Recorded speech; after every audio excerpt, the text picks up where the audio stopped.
gente. E cadê ele? Cadê o nosso próximo palestrante? Ele chegou. Bruno Guerreiro está entre nós. Fala aí, galera, tudo bom? Pessoal, muito bom. Eu tô adorando. Tá um desfile de palestrantes maravilhosos que eu tô achando isso aqui maravilhoso, gente. Vocês estão gostando? Escreve aí nos comentários. Bruno, muito feliz que você tá aqui com a gente. É uma honra, né? A gente. Eu que agradeço o convite.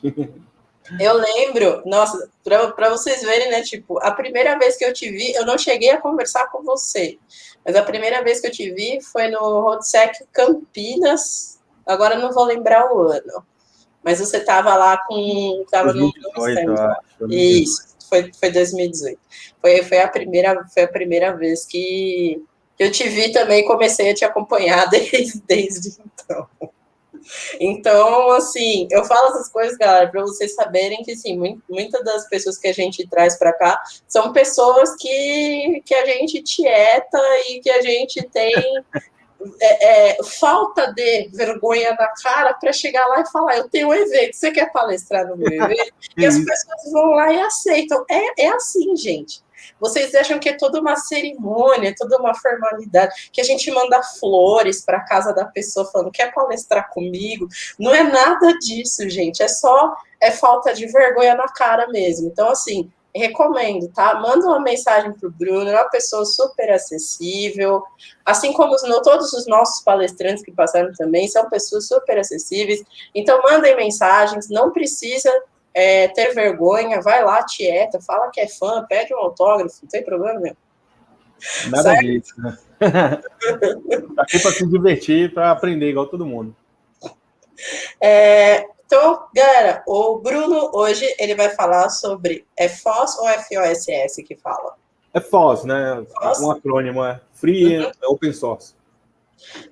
FOSS, Cyber Threat Intelligence, muito além do MISP. Eu vou ficar aqui, ó, só não fazer minhas anotações aqui. O Bruno, gente, ele é executivo com 15 anos de experiência em TI e SI, com liderança em projetos de cybersecurity, governança, riscos e compliance, e consultoria em segurança da informação. Experiência na gerência de áreas de missão crítica, tais como NOC, SOC, resposta a incidentes, segurança cibernética, operação de ESPs e telecomunicações. Atuação em projetos de arquitetura, aprimorando soluções de rede, traz como Firewall, IDS, PS, foco em virtualização e etc. Bacharel em Ciências da Computação pela Uninove, Subject Matter Expert, SME, em Segurança para Sistemas Linux pela LPI, Linux Professional Institute. Bruno, o que você trouxe aí para a gente hoje de legal? Compartilha sua tela aí conosco. Está compartilhada, acho que ela tem que ir para o front aí. Aê. Isso. Então, Bruno, agora o show é seu, o palco virtual do Star CTF é todo seu, fique à vontade. E é isso, obrigado. Pau na máquina aí, galera. Vamos bater um papo um pouco, né, sobre Cyber Threat Intelligence. Eu acabei perdendo o tempo aqui, não consegui ver a palestra da Dani, mas tenho certeza que ela deu uma aula sobre isso. Então, não vou nem entrar no mérito aqui dos fundamentos, que eu vou acabar me embananando de todo o aprendizado que ela trouxe para a gente. Mas um ponto que era a nossa proposta, muito se fala hoje em dia sobre Cyber Threat Intelligence, sobre inteligência cibernética, inteligência de ameaça, e a gente vê as pessoas comentando e indagando como se fosse algo de outro mundo, e é muito mais prático, muito mais simples do que parece, tá? E um grande ponto, que é até a abertura que eu trago para a proposição, para quem não viu esse filme aí, se chama Minority Report, e essa cena, ela é a cena dos precogs, e esse é o grande objetivo da inteligência cibernética, é antever as ameaças, antever o crime. Então, esse é um ponto por onde a gente vai começar hoje. Então, quem sou eu, né?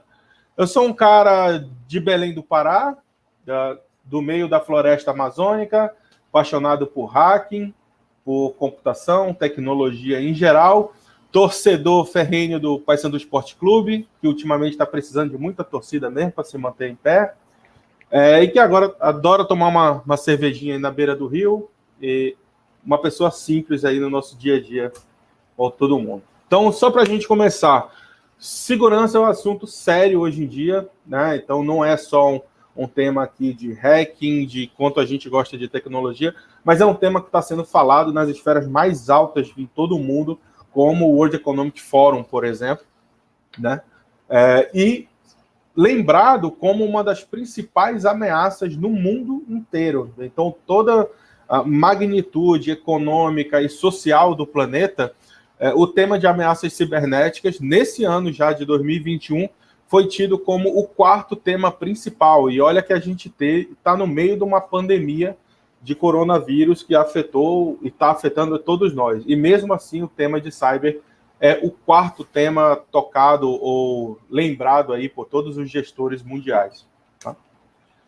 Só para fazer alguns exemplos do que a gente teve, né? E esse foi um apanhado de alguns dos principais incidentes que aconteceram aí sobre cyberataques, cyberameaças, e a gente tem casos muito graves de ransom que aconteceram em empresas mundiais. Eu vou só citar um aqui, por exemplo, como a Maersk, né, que é a Merck, que é uma farmacêutica, e isso parou a produção de remédios e vacinas no mundo inteiro por alguns dias. Então, você imagina uma situação dessa acontecendo no meio de um cenário como a gente está hoje de pandemia, se a gente tem um ataque cibernético em uma fábrica de uma dessas empresas que estão conduzindo as pesquisas ou produzindo as vacinas para a Covid. Então, segurança cibernética hoje em dia não é mais só coisa do menino da TI, do menino que gosta de tecnologia, é assunto muito sério, com casos de vida ou morte. Tá? Então, alguns exemplos do ponto de vista do impacto econômico, né? O WannaCry, para quem viveu formatando computador na época do WannaCry igual eu, né? Hoje em dia já é tido ali um prejuízo na ordem de 4 bilhões de dólares, e o Conficker na ordem de 9 bilhões de dólares. O Conficker, para quem viveu, talvez alguns aqui vão lembrar, não são todos, mas também foi uma época muito legal de comer pizza de madrugada formatando máquina. Né?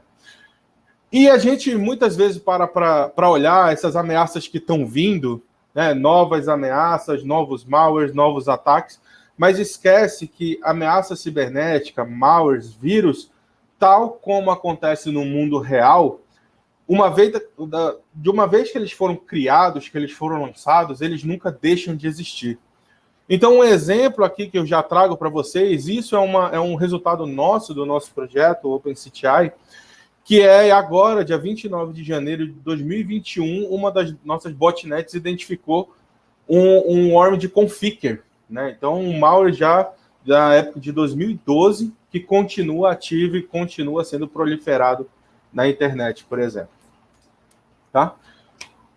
Se a gente fosse fazer um statement da visão, né, de Cyber Threat Intelligence, então, basicamente é prevenir as ameaças antes que elas se tornem ataques, ataques antes que se tornem violações, violações antes que se tornem crises cibernéticas, crise nas empresas, crise na sociedade. Tá?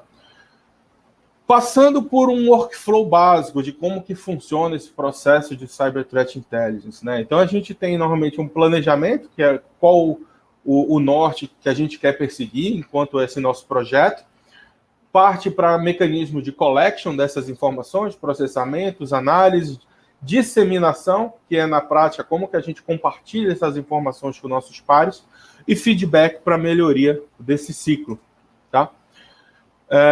Eu acho que alguns de vocês aqui já ouviram falar do modelo de Cyber Kill Chain. Né? Então, um modelo que foi criado por uma empresa chamada Lockheed Martin, uma empresa de inteligência americana, que preconizou que todos os ataques cibernéticos, em geral, ele tem uma mesma cadeia de acontecimentos. Né? Ele tem uma fase de reconhecimento, uma fase de weaponing, né, que é como o atacante escolhe o que ele vai usar para o ataque.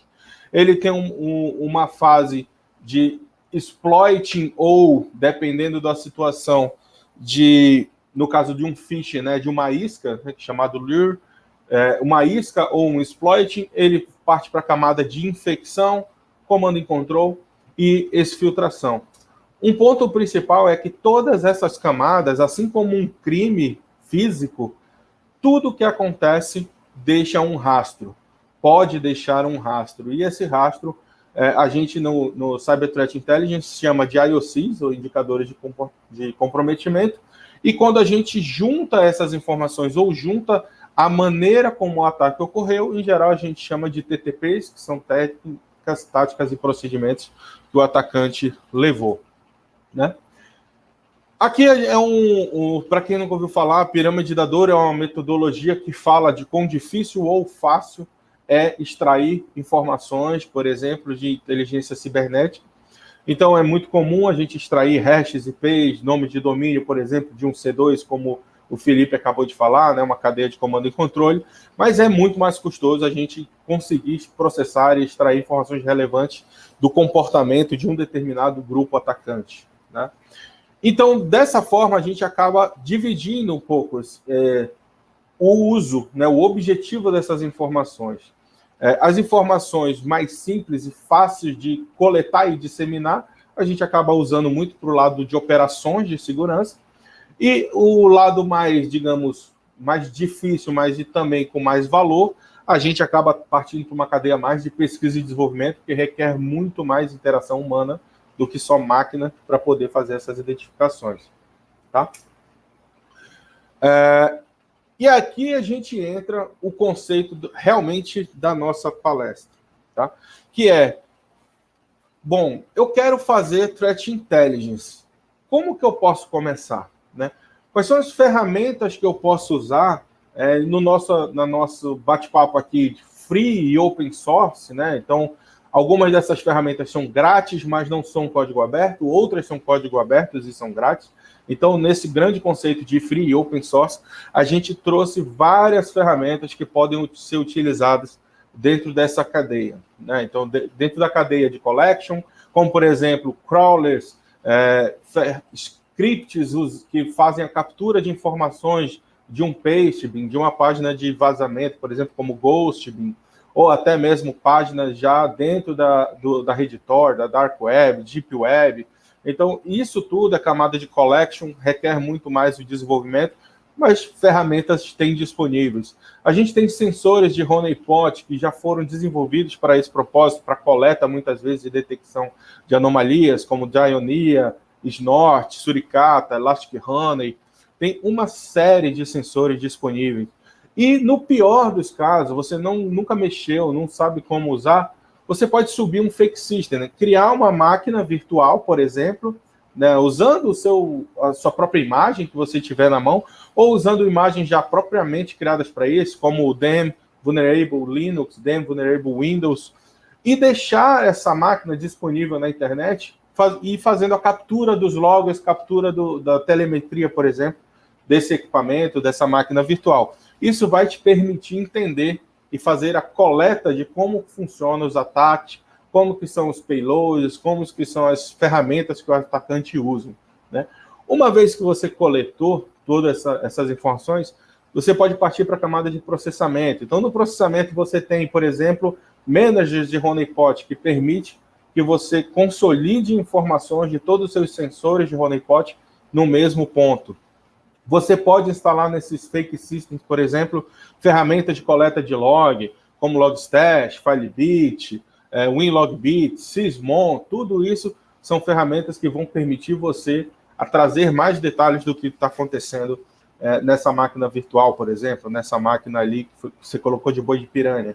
Você tem analyzers, como, por exemplo, o Cuco, que é uma ferramenta de sandbox, onde vai fazer muito do trabalho que o Felipe está comentando de análise dinâmica, né? Você pode colocar um sample lá, um malware, ou um PDF que você está com suspeita, e esse PDF vai ser explodido dentro de uma máquina virtual, e o Cuco vai ajudar a explicar tudo o que está acontecendo no sistema com aquele artefato. Volatility, Plazo, que são volatility para análise de memória, e Plazo para análise de timestamp da cadeia dos acontecimentos, por exemplo. Tem uma ferramenta brasileira muito interessante chamada Malware Overview, que é do Alexandre Borges, que vai fazer, por exemplo, análise estática e contextual de um sample, de um malware. Então, ele traz uma série de indicadores interessantes para você entender se aquilo é um malware e se é um malware, qual é a característica daquele malware, né? Depois que você pega todas essas informações, processa, por exemplo, pontualmente, você pode colocar isso tudo dentro de um grande balde de informações, como um Data Lake, um Grafana, um Elasticsearch, e trazer isso depois para uma camada de apresentação. Então, isso vai te permitir você botar mais contextos e ter uma visão unificada de tudo que está acontecendo nesse seu cenário, né? E para isso você pode usar Power BI, que é gratuito, Kibana, Grafana. Depois disso, é que vem realmente a camada de disseminação. Camada de disseminação, muita gente conhece a ferramenta do MISP, né, que é uma ferramenta fantástica, gratuita, open source, mas ela é uma ferramenta que ela está para a camada de disseminação, que é receber informações de ameaça e compartilhar informações de ameaça. Se você está querendo criar um processo de inteligência cibernética e só tem uma ferramenta de MISP, você não está gerando inteligência. Você só está consumindo e repassando. Você está só no processo de disseminação. Mas você não está gerando inteligência própria para esse ecossistema, né? Então, na disseminação, você pode trabalhar de várias formas. Você pode extrair CSVs, TXTs de todas essas fontes de dados. Você pode usar a MISP ou o OpenCTI, que é um software bem interessante também. Você tem plataformas de Threat Intelligence na nuvem, gratuitas, como o Blueleaf Community, como o AlienVault OTX. E você pode ter as suas plataformas trazendo não só IOCs, mas como contextos das ameaças, né? Que não são só um IP malicioso, um hash malicioso, mas também como foi o ataque, qual é o ator daquela campanha. Então, isso te ajuda bastante a enriquecer o seu ambiente.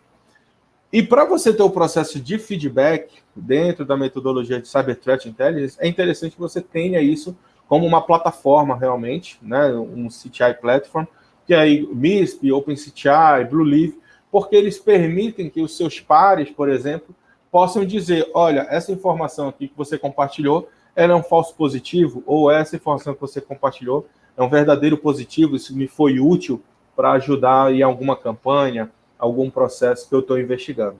Tá? Então, você consegue perceber que para o seu processo de inteligência cibernética, você tem N ferramentas gratuitas e open source que você pode lançar mão e montar o seu projeto, né? Escolher uma, escolher duas, escolher todas, se quiser, e montar o seu grande projeto, por exemplo, de Threat Intelligence. O mais importante da inteligência não é que ferramenta você usa, mas sim o que você quer fazer com essa informação. É aí que está a inteligência, né? Qualquer coisa que você colete e você não se fez a pergunta de como você quer usar essa informação, não é uma inteligência, é um dado, é só um número, é só um IP, é só um hash, mas você não se fez ainda a informação de como você quer utilizar isso, então até aquele momento você não tem inteligência. Então, até para a gente botar isso no papel, né? Para quem não conhece, a gente toca um projeto chamado OpenCTI BR, que é uma iniciativa brasileira de inteligência cibernética compartilhada, né? Então, a grande missão e o grande propósito desse projeto é a gente fazer Cyber Threat Intelligence comunitário para o Brasil, né? Então, coletar informações relevantes de ameaças, de incidentes cibernéticos que estão acontecendo no Brasil e compartilhar essas informações para o mercado brasileiro. Por que a gente lançou mão desse desafio? Porque a gente vê muito se falar, né, de inteligência cibernética, de threat feeds, por exemplo, que são feeds de ameaça que as empresas estão consumindo, mas em sua ampla maioria, essas fontes são internacionais. São empresas internacionais ou são pesquisadores internacionais que não têm contexto, não têm realidade ou vivência das ameaças cibernéticas do Brasil, que são bem diferentes, talvez, do que acontecem lá fora. Não que as ameaças internacionais não incidam no Brasil, mas existem ameaças locais que não acontecem lá fora. Um exemplo muito simples e que sempre é utilizado é o famoso malware de boleto, né? Por que o malware de boleto só existe no Brasil? Porque boleto só existe no Brasil. Então, nunca, em lugar nenhum do mundo, nenhum pesquisador, nenhuma empresa, nenhuma fonte internacional vai conseguir ter informações relevantes ou contextualizadas sobre malware de boleto, porque isso só existe no Brasil. Né? Então, aqui a gente trouxe uma foto de como que funciona a nossa arquitetura, a nossa engenharia. Né? Na verdade, a gente tem grandes sensores de honeypot, coleta isso através da nossa manager de honeypot, processa usando ferramenta open source, como Elasticsearch, e disponibiliza isso em feeds de enriquecimento, em relatórios, usando o GitHub, por exemplo. Tem vários links que a gente vai passar daqui a pouco para vocês, o Shelter vai compartilhar aí na live, né, do nosso GitHub, com essas informações de IOCs, alguns scripts, algumas informações que podem ajudar você no seu dia a dia, e inclusive nos ajudar também, né? E a gente lança também, está lançando agora no mês de fevereiro, o primeiro relatório sobre o mês de janeiro da nossa visão sobre as ameaças cibernéticas no Brasil, né? A gente vai lançar muito em breve. E a gente também faz parcerias com empresas, como, por exemplo, para fazer treinamento especializado de threat hunting, de threat intelligence, nos parceiros, nas empresas que nos auxiliarem durante esse processo. Tá? Algumas informações, né? Então, a gente tem um mapa, né? A gente chama de Threat Map, que é um mapa que está disponível no nosso site, por exemplo, de todos os acontecimentos que nossa rede de sensores estão verificando nesse momento. Né? Então, vocês podem ir lá, acessar o site, chegar no link lá do Threat Map, deixar no browser, vocês vão ver tudo que está acontecendo nesse momento na nossa rede de sensores. Né? Então, todos os ataques que estão ocorrendo, de onde estão vindo, o que é, quais são as comunicações, se é um sample, se é um brute force, por exemplo, de SSH, vocês conseguem ver no momento. Tá? Algumas visões aqui do nosso arsenal, digamos assim, né? A gente tem espalhado aí alguns sensores de honeypot, com alguns softwares de sensores, por exemplo, dentro. Hoje a gente tem cerca de 54 softwares de sensores individuais e ajuda muito se vocês quiserem nos apoiar, publicando, por exemplo, um novo coletor de honeypot, né, uma nova máquina de honeypot. A gente tem gratuitamente, hoje em dia, todo mundo pode ter máquinas virtuais da Oracle, máquinas virtuais na AWS, máquinas virtuais até na IBM, se eu não me engano, recentemente a IBM está disponibilizando também o programa gratuito, tem o programa gratuito da Google. Então, qualquer desses ambientes, VPS, que possam nos auxiliar a subir novos sensores, vai nos ajudar a ter mais informações. Né? Então, alguns dos insights aqui dentro dos nossos sensores é um grande número de procura ou tentativas de acesso em portas de SQL servers, por exemplo. Engraçado, não se fala muito disso, mas ainda é bastante pesquisado na internet, né, pelos atacantes, esse tipo de comunicação direta em servidores de banco de dados. Né? A gente tem uma visão sobre os principais usuários e senhas que estão sendo tentados, por exemplo, em ataques de brute force.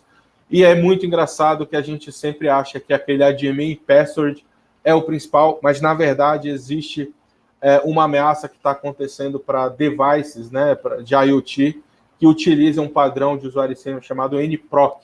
Né, e essa ameaça, ela se replica, ela transforma o equipamento em uma botnet. Então, é muito importante ficar esperto se você tem devices com a cara para a internet, por exemplo. Tá?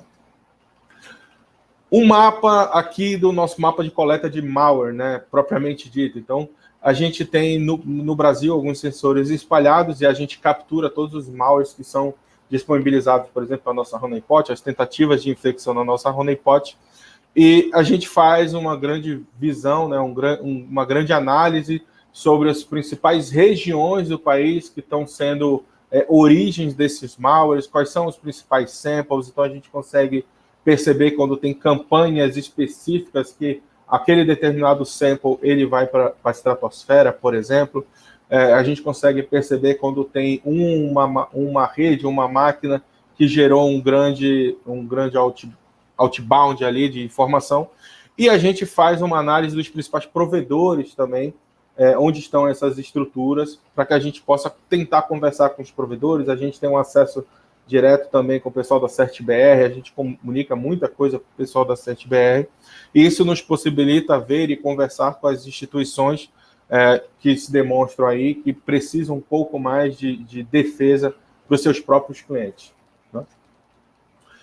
Na nossa camada de disseminação, a gente usa o MISP também, né? Então a gente captura muitas informações relevantes de parceiros nossos, como a Pulse Dive, que compartilha informações de IO6 conosco. A gente tem nossos processos de coleta também, de crawling, informações da nossa sandbox. Então, tudo isso vai para dentro do nosso coração, da nossa engenharia, e a gente disponibiliza isso, por exemplo, no GitHub. Então, se você chegar lá no GitHub e procurar OpenCityIBR, você vai ver uma série de feeds que estão disponíveis lá, gratuitos, para que vocês possam usar nas análises de vocês, nas empresas de vocês, e a gente está à disposição sempre para ouvir indicações e sugestões de vocês de como a gente pode enriquecer isso.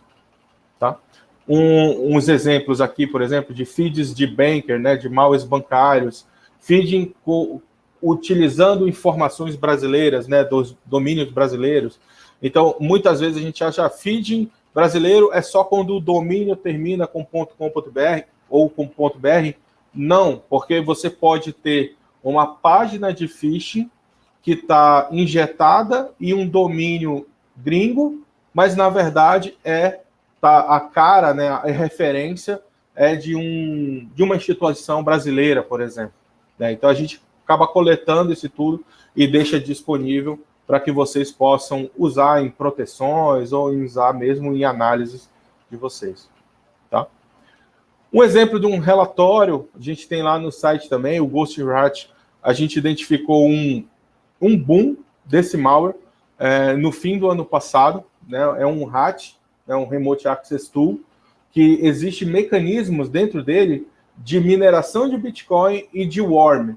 Então, esse malware, quando a gente começou a analisar, ele permitia duas características que eram muito diferentes. Normalmente a gente não vê dentro do sample do mesmo ataque, que ele era compartilhado por SMB, ele tinha um poder de replicação, né, que é um worm, ou seja, dentro dele tinha um exploit kits para exploitar vulnerabilidades em outras máquinas dentro da sua rede ou até mesmo em outros IPs da internet. Então ele fazia isso sozinho, de ficar se multiplicando.